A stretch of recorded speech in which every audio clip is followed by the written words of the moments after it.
Good morning and welcome to the DFS Army YouTube channel. I'm Razzle11 and you can find me on X at Razzle11Grinds.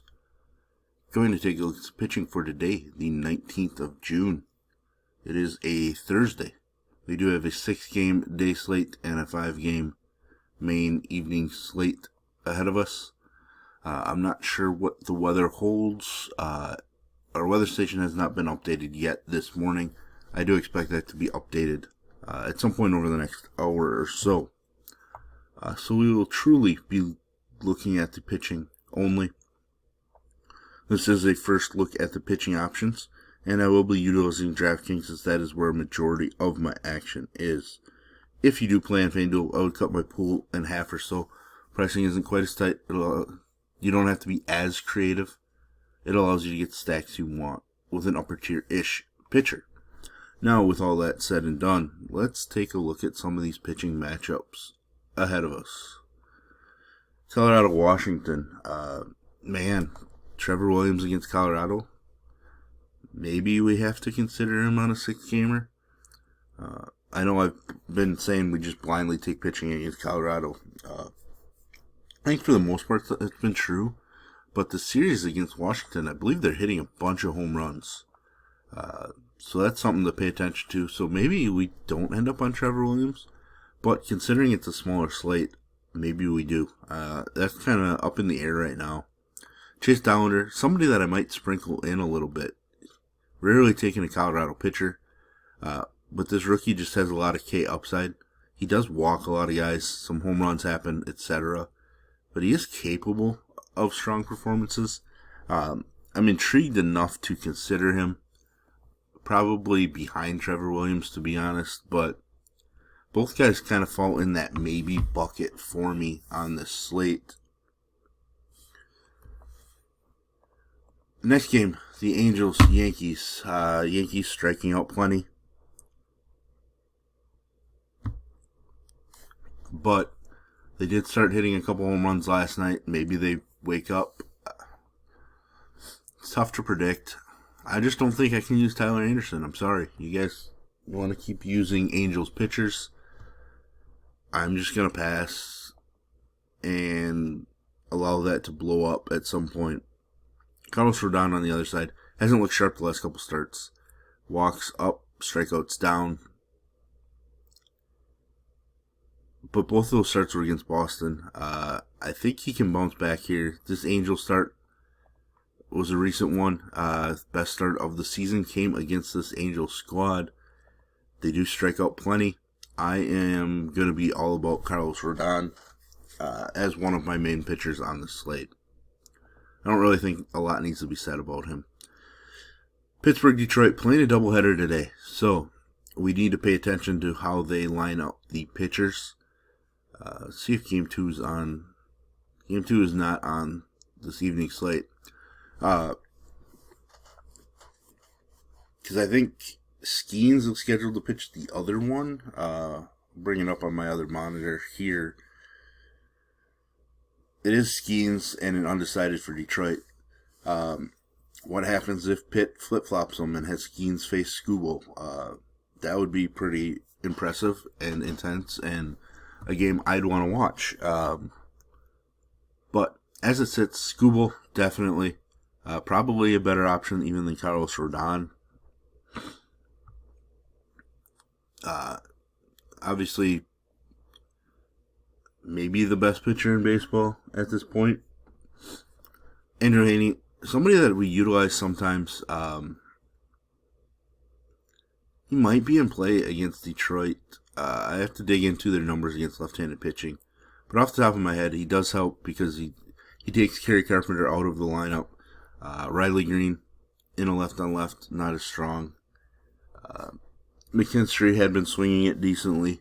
Meadows, all left-handed. So maybe Heaney is somebody that's in play, but I would put him kind of with the Trevor Williams, Chase Dollander group as guys that might be in play for us, but not a priority by any means. St. Louis and the White Sox, they are playing a doubleheader as well. So we need to pay attention to their starting pitchers. I would assume that Sonny Gray starts one of these games unless they already announced that they're skipping him. Right now, I see Sonny Gray not projected to start either game on a site on the other monitor, but he has to slide into one of these two. I don't see that they're skipping him, so we need to pay attention. If he is starting game one, he's going to be a very strong play. Eric Fetty, not really somebody I want to utilize. He's this random 42 fantasy point performance, and then a bunch of 18 and unders. It is the White Sox, but still, it is still Eric Fetty. I don't think I want to get there, so I'm really hoping that Sonny Gray actually starts game one. Sean Burke on the other side, not somebody I'm considering. Didn't consider him yesterday. Won't really consider him today. Brewers Cubs, obviously weather important for this matchup after a rain out yesterday. Let's see if I can see the line for this game. Sorry, trying to navigate and think at the same time. Just seeing if they give a total yet, so that we might get an idea on wind in Wrigley.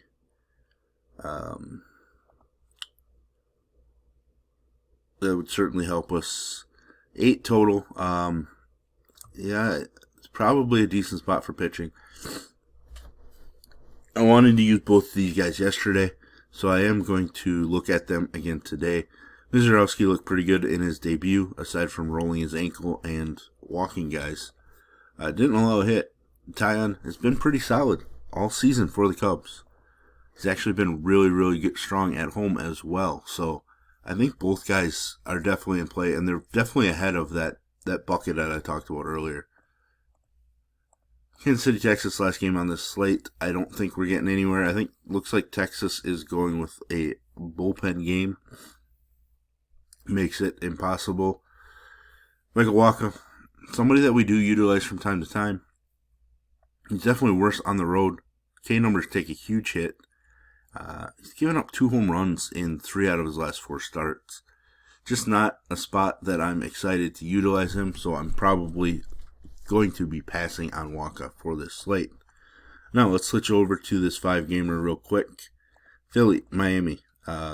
Christopher Sanchez, certainly somebody that I'm going to play. I tend to always play him. Plenty of upside. Pretty decent matchup. Really solid on the road. Just 2 home runs allowed in 38 road innings. K numbers take a hit when on the road and he walks more. That just could be random. But it's tough to ignore Christopher Sanchez. Edward Cabrera, somebody that I like his ability.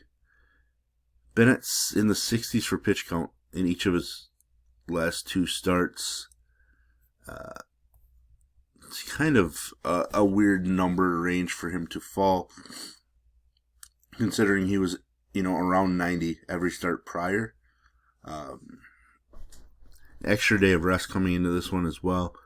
I think he's intriguing just because he does have a bunch of K upside, and the overall Philly lineup has struggled a little bit without Bryce Harper, but still, he's a super volatile option. If I need a guy in my pool, I'll keep him, but I'm hoping I can build a strong enough pitcher pool without him and not have to worry about it.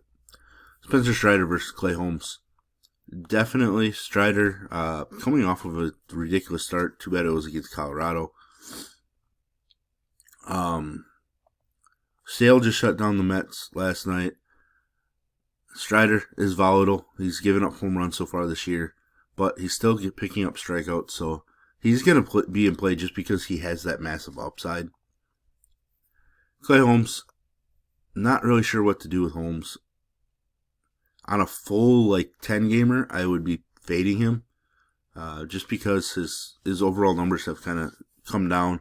Obviously, he had a strong start against Colorado because, pretty much everybody does. But aside from that, he's been over 17 fantasy points just once since mid-April, so nearly 2 months. Just not a huge Clay Holmes fan as a starting pitcher. I mean, he's solid, but it's just not from a fantasy perspective. Tampa Bay, Baltimore. We've seen plenty of runs in this series. Not sure that we can get on either pitcher.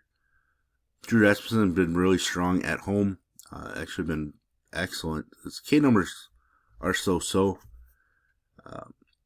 But he manages to keep the ball in the ballpark, which is huge in this ballpark.